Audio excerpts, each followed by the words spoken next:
I went to confront my husband's mistress in the hospital. What I found shattered everything. I found out my husband was cheating, and his mistress had landed in the hospital. So I decided to confront her myself. But when I walked into her room, what I saw made my blood run cold. You think you're ready for revenge until the truth punches you harder than betrayal ever could. I'm an adult woman, a wife of 8 years, the kind who bakes cookies for her in-laws, remembers anniversaries, and puts love before pride.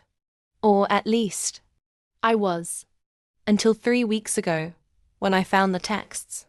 Her name was Chloe, my husband's co-worker. I'd suspected something for a while. Late meetings, cold shoulders, fake smiles. But nothing prepares you for the gut punch of confirmation. I didn't cry. I didn't scream. I waited. Then one morning I overheard a conversation my husband whispering on the phone. She's in the hospital. Car accident. I'll visit during lunch. Chloe, his mistress, injured and alone. And that's when I made the decision. I was going to visit her first. Not to scream. Not to fight. To end it. My way. The hospital smelled like bleach and broken dreams. I found her ward easily.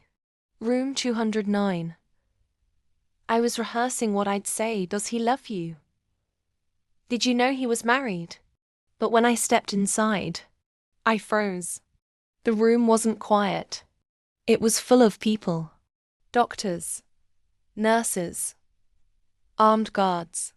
And in the middle of it all, lying in the hospital bed, was not the kind of woman I expected. She wasn't young. She wasn't glamorous. She was pale, barely conscious, hooked up to machines. And next to her bed, a wall of photos, not of her and my husband, but of me, my face, my house, my routines, even my private moments taken from bushes, across the street, from inside my bedroom window. Chloe wasn't just a mistress. She was a stalker, a dangerous one.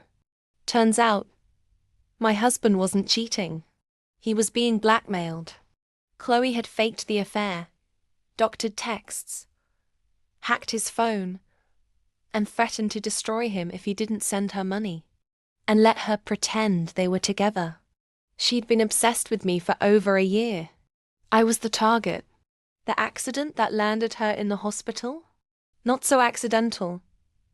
She tried to follow me one night, lost control, crashed into a tree. They only discovered the full extent of her madness when they checked her bag and found a gun. And a letter. She had planned to kill me.